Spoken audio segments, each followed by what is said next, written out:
Silent Hill 2 is possibly one of the best games I've ever played. I didn't find the graphics jaw-droppingly beautiful, and the CG cutscenes didn't blow my mind.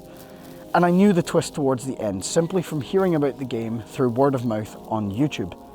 But how it played with tone and atmosphere was amazing. One second I was shit scared, and the next I was absolutely drowning in melancholy. The game does this so well, and I wanted to share my thoughts with all of you today. Beware that I will be spoiling the entirety of Silent Hill 2's plot, and this game is most effective when experienced blind. I experienced this game with spoilers, and I can say that my experience was lessened because of it, so I really do recommend you play this game yourself if you have any interest to at all.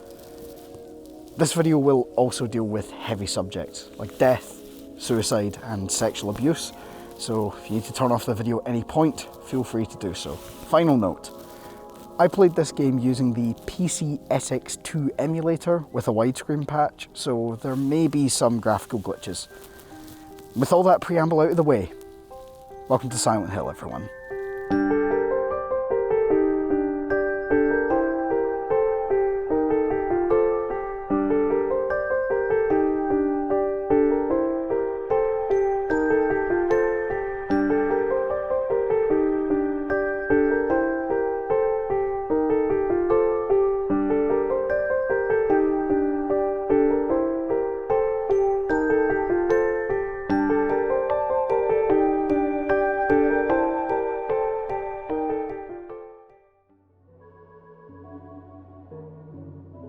A masterpiece in storytelling and atmospheric environment.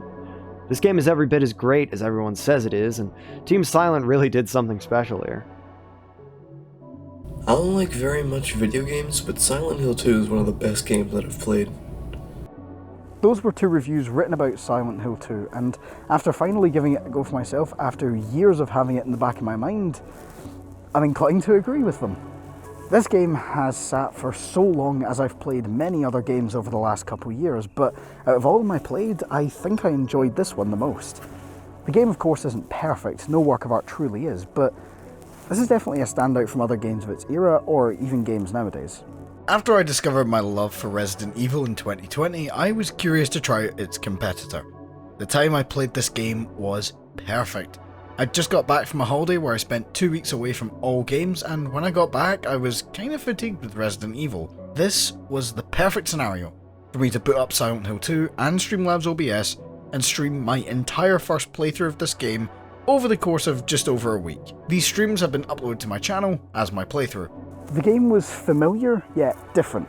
I was of course now a veteran of tank controls, but some of the buttons had been moved around and James felt a bit more natural compared to his STARS counterparts. He didn't suddenly burst with speed when you held the sprint button.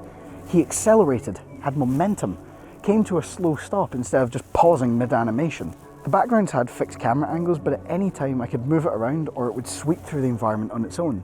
The lighting was neither completely pitch black or bursting with light.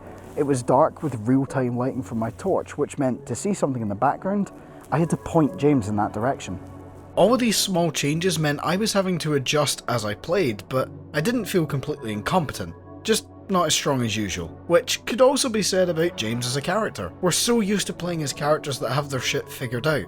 You're a trained special police officer, a badass government agent, a Spartan warrior, a devil hunter, but James is more interesting than that. He seems to always be ever so slightly unsure about what he's saying, as if he himself doesn't even believe what he's convincing others of. The first shot we see of James is him facing himself and waving his hand in front of his face, almost as if he's unsure if he's even real. Jacob Geller did an amazing video talking about this exact thing in Uncanny Reality, which I recommend you check out.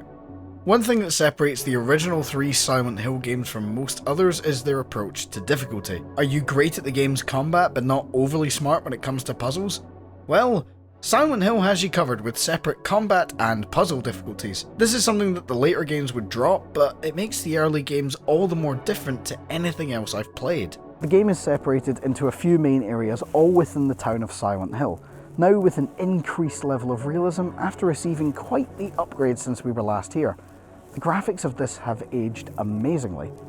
I'm upscaling for this footage, but trust me, even when playing on original hardware, this game looks great. Really is hard to believe that there's only 2 years between this game and its predecessor, and Silent Hill 3 would take this a step further. I feel the best way for me to talk about this game is to discuss story and gameplay in tandem with each other, as the two are inextricably linked. The story boosts the gameplay, and the gameplay helps the story. So, let's begin. The first thing we see is James Sunderland standing in front of a mirror, his eyes hidden in shadow as he waves his hand in front of his face, almost as if to check his own sanity. He steps out of the bathroom and we are narrated a letter sent to him by his wife Mary, telling him to come to Silent Hill, their special place. The only thing is that Mary's dead. We find out soon she's been dead for 3 years, but he only just received this letter. He grabs a map from his car and begins to walk the path before him towards Silent Hill.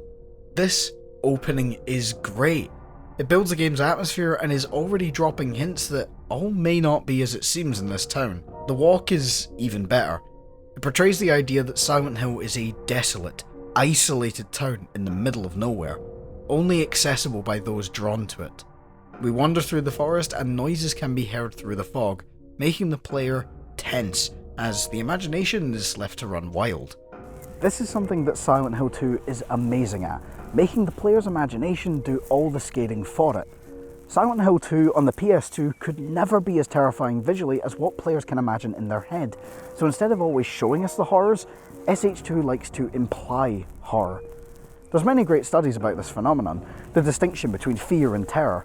The basic rundown is that fear is that feeling after you get a jump scare, the jump, the shock of the frightening. Meanwhile, terror is the dread and apprehension of something frightening, like that feeling you get in every horror film as the character slowly creeps towards the door, twists the handle, and the door creaks and cracks as it opens. This is what this entire game is like, and it's why, even on this second playthrough, I was still tense. I had the same feeling playing RE7 for the first time, but the effect didn't last like it did here. We meet Angela in a graveyard. She's looking for her mother and has also lost her father and brother. She warns us to stay away from the town as there's something wrong with it. James asks if it's dangerous and she says it might be, but James doesn't seem to care. This is another part of James's character that I find fascinating. Normally main characters in games will throw themselves into danger because it's the right thing to do or they have no choice, but James throws himself in for a very different reason. I truly believe that the canonical version of James is suicidal. He can't find a reason to live anymore. He even says as much. I guess I really don't care if it's dangerous or not. I'm going to town either way. This makes James stand out from other video game protagonists even today. He really doesn't care anymore, and one of the endings you can get reflects that. We continue our way along the path and finally enter the town itself, Silent Hill. This is where we get our first peek at the monsters. Following a blood trail, we are led to a tunnel where James finds a radio. The radio is a constant gameplay mechanic from here on out, as it will warn you when enemies are nearby by producing loud static. We see our first enemy, just one of the countless that roam the town, and James is caught off guard by what he sees. He reaches for the wooden support behind him and pulls out a plank of wood. This is our first weapon. We now figure out the combat controls. Similar to Resident Evil in that you hold a button to ready your weapon, then press another to use it, but different in that you can walk while readying your weapon, allowing repositioning to be done much easier. The Silent Hill games also have more of a focus on melee. The game won't give you a gun right away. It's also more advantageous to deal with regular enemies using melee, leaving your ammo for the boss fights. We continue through the town and eventually make our way to our first main area, the apartments. The apartments are the first time we get to explore a specific area within the town of Silent Hill. Within this area we explore and find items to help solve puzzles, one of which being the coin puzzle. The coin puzzle has a pretty meh design flaw in it that I've seen many complain about. You have to open your inventory, select the coin, then place the coin for every time you move them. This is pretty annoying if you select the harder puzzle difficulties and have to remove the coins and put them back, all of which takes some time. I didn't have that issue because my riddle difficulty was set to easy, but I do understand the frustration. This is also where we meet yet more of our colourful cast. Eddie, who we meet as he's throwing up into a toilet in one of the rooms. He seems a little off, and James questions why he's even here in Silent Hill, which we don't get a straight answer to. We also encounter a young girl who we find out later is called Laura, and she's kind of annoying by design in this section of the game. We run into Angela again, and this time she's brandishing a knife. This is the first sign of something being seriously wrong with Angela, rather than her just being a little weird in the graveyard. She's not found her mother yet, and her mental state appears to be getting worse as she acts very erratically towards James, pointing the knife before leaving it behind and running away. Our journey through the apartments leads us to encounter the recurring foe and our first boss battle throughout the game, Pyramid Head. I don't need to introduce this guy. He's the most popular icon of Silent Hill, even more iconic than any of the games themselves, incredibly recognisable and a genuinely terrifying presence. In fact, the first time we meet him, he's just standing in the distance, far enough away that he can't do anything, but close enough to be unnerving. This happens again later on, with him riding against one of the game's more common enemies before leaving the room after we shoot him a little. The first fight with Pyramid Head is unexpected but simple. He walks before you with his massive fuck-off knife as you riddle him with bullets. After enough bullets, or enough time, he leaves, and we are let back out into the town to roam the streets again, with our next destination being Rosewater Park. To sum up the apartments, they are the bread and butter of Silent Hill's gameplay. An area that doesn't really change much, but you gain access to new areas through solving puzzles and grabbing keys. We don't even see the other world just yet, but we'll come back to that in due time. I really like the apartments, but let's move on to our next jaunt through the town. Outside we meet up with Laura again, where we find out that she knows about Mary before she runs off. We head to the park and find what James believes at first to be Mary, but the woman reveals her name to be Maria. She looks identical to Mary, but is much more provocative. We tell her we're looking for Mary, and she suggests that Mary's letter meant a different special place, and James identifies the hotel as a possible point of interest. We head into the Bolorama and find Eddie sitting with Laura. She asks him what he did, and once again we don't really get an answer. Laura runs off and we give chase, leading us to the hospital, our next major area. The hospital starts off very similar to the apartments. We grab keys and solve puzzle to access more areas. We're introduced to new enemies here which are iconic to Silent Hill on a similar scale to Pyramid Head, the sexy nurses. I won't explain anything about them for now, but just keep them in mind for later. We explore around enough and eventually Maria decides to lie down in one of the rooms. She seems to be sick, but we continue to explore without her. We make our way up to the roof where we encounter Pyramid Head briefly as he knocks us into a previously inaccessible area.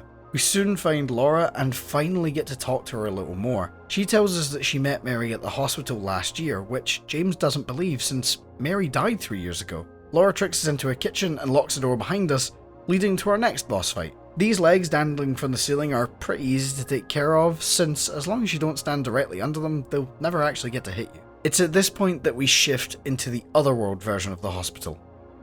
I'll explain.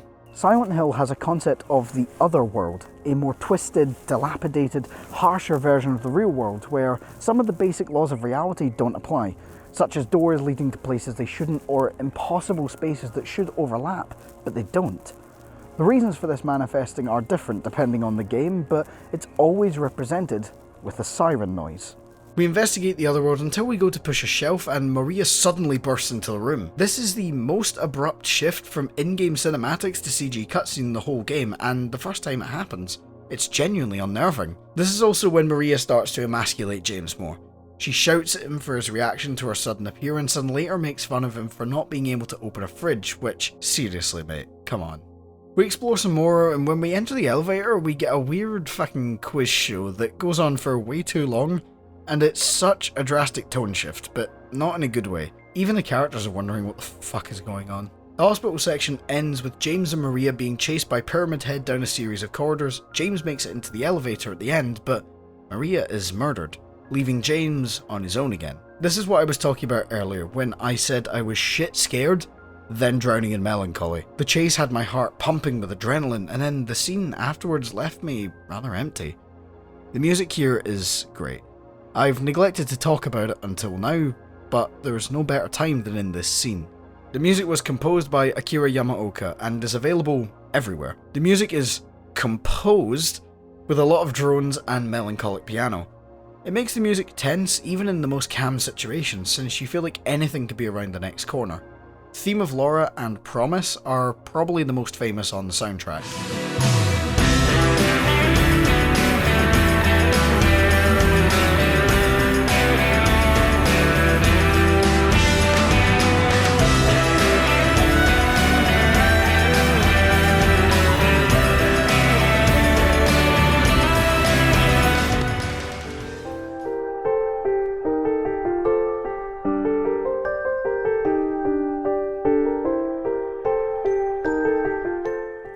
With the hospital finished, we now head out into the Silent Hill streets in the other world and head back to the park to receive a key for the Historical Society. Not much to say on this trip really, so we'll skip to the next area.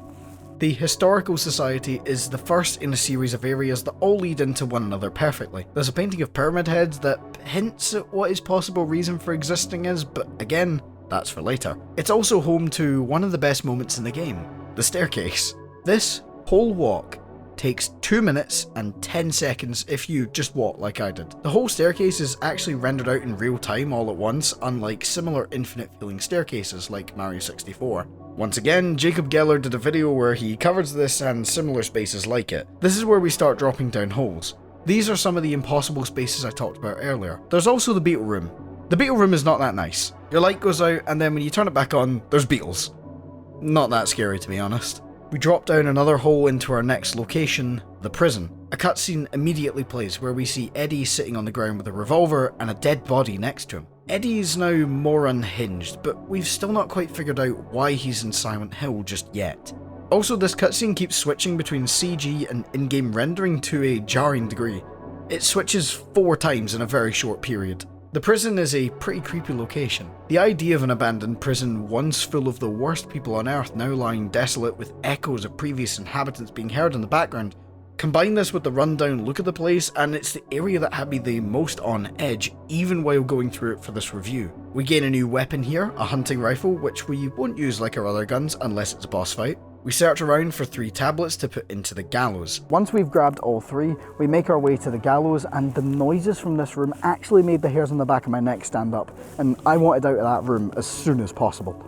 We now descend continuously, room after room, door after door, falling even further, and just when you think it's over, there's another, until eventually reaching an elevator that takes us even further down, until we reach the Labyrinth. The Labyrinth is similar to Nowhere from Silent Hill 1. It's a confusing area where you have no map of the place and have to figure out the hardest puzzles. The rotating room and hanged man puzzles are great examples of Silent Hill puzzle design. You can get a new melee weapon down here if you go off the path slightly and receive Pyramid Head's knife. It makes you move very slowly and has a long wind up, so I didn't use it, but it is very powerful. We come across Maria in a cell where we get a great cutscene where the themes of what's real or not are brought back again from the opening. After some exploring, we find Angela in a room with a new enemy, the Abstract Daddy. This is where we get a little more of Angela's story, and through clues we can work out that her dad used to beat and sexually assault her.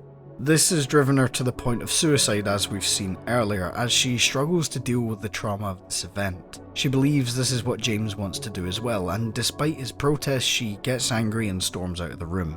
We finally get to the room where Maria is, and she's been murdered again. This is now the 2nd time James has had to face Maria's death. Bearing in mind she looks a lot like Mary, this is clearly now signalling something greater. We find a graveyard where we find 3 marked tombstones in particular: Angela, Eddie, and James. The 3 people who have been drawn to this town for one reason or another. 2 of the graves are fairly shallow, but James's seems to go on for a while. We jump down to find Eddie, now surrounded by corpses, and he's completely lost the plot now. He's killing anyone who makes fun of him or even looks at him funny. And when James suggests that he needs help, that includes us. We fight him off quite easily, but in the next room, all is revealed for our second encounter. Eddie killed the dog of a football player who used to bully him, and when the bully tried to hurt Eddie, he killed him too. He fled to Silent Hill in order to escape his punishment. All of this is revealed before we kill him, and James is taken aback at his ability to take another person's life. We head outside to the lake where we have to make our way across it on a boat to reach our final location of the game, the Lakeview Hotel, James and Mary's special place. Here we have to figure out a way to get to room 312, the one that James and Mary stayed in, where Mary is supposedly waiting. We find Laura and she gives us a letter given to her by Mary. She says she would have adopted Laura had things turned out different before wishing her a happy birthday. James asks Laura how old she is and she says she turned 8 last week. But Mary died 3 years ago. So why would she wish Laura a happy birthday for a birthday 3 years after she would have gotten the letter? We get more keys and grab music boxes before we head into the employee elevator where we have to deposit all of our items in a box before we can ride it. This leaves us completely vulnerable for the first time since the start of the game, which is a fantastic move in order to scare the player. By now they'll be comfortable with their setup and knowing they have weapons, so stripping it all away was a good call. We get the final puzzle pieces along with a videotape, retrieve our items and get the key for room 312. We put the VHS into the player and all is revealed. Are you taping again? Come on. I don't know why, but I just love it here. It's so peaceful. You know what I heard? This whole area used to be a sacred place. I think I can see why. It's too bad we have to leave. Please promise you'll take me again, James.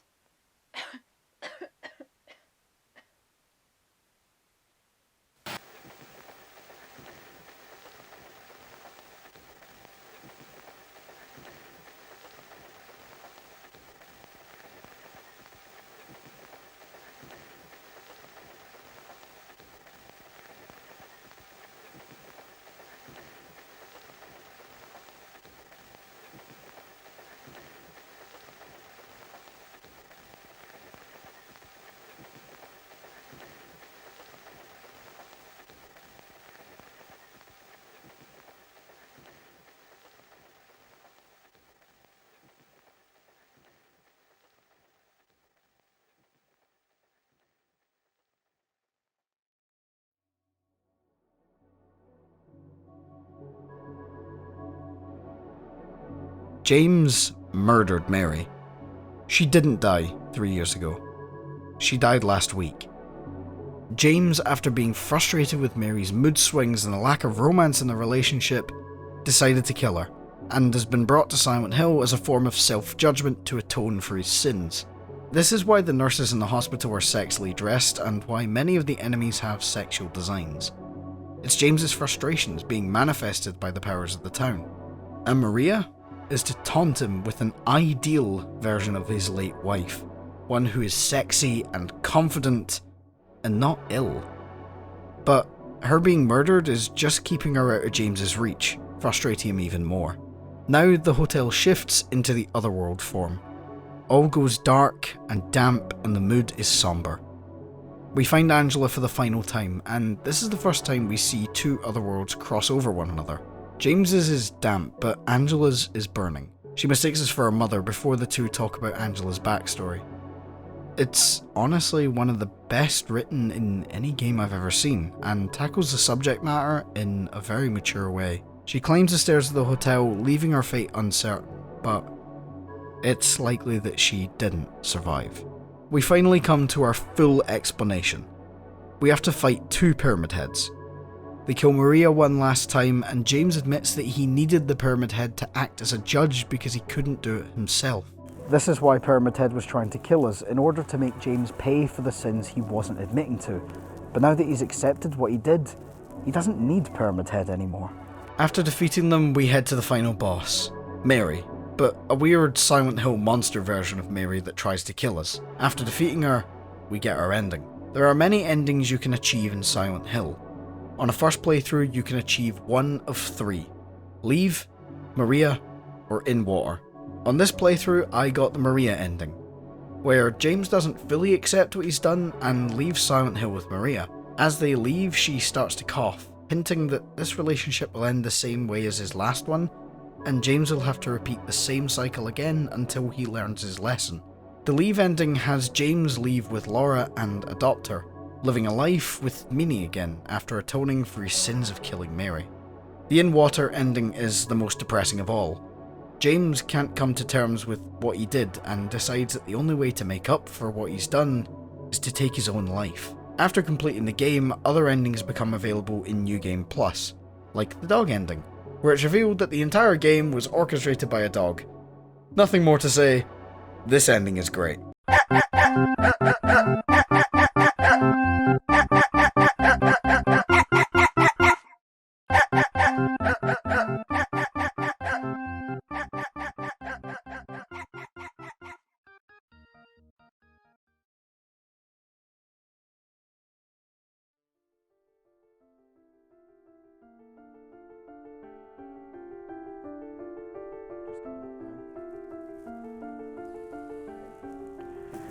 So that was Silent Hill 2. The game was great from start to end, and I hope this video has made you understand why I believe it to be one of the best games of all time. Brings the Resident Evil gameplay, but brings the psychological edge to it as well, and gives a great look into every character presented in the story. It is a classic that I believe everyone should experience at least once in their life. There is a remake coming out of Silent Hill 2, and I am skeptically hyped for it. I'm excited to see Silent Hill finally given the proper HD treatment after the last attempt was a steaming dumpster fire, but I'm scared they're going to mess with the carefully crafted story and characters to the point where it no longer feels like Silent Hill 2. But hopefully I'm wrong, and this game will receive love from a whole new generation who get to experience it for the first time. I've been Roscoe M, and I'll see you all next time. Bye.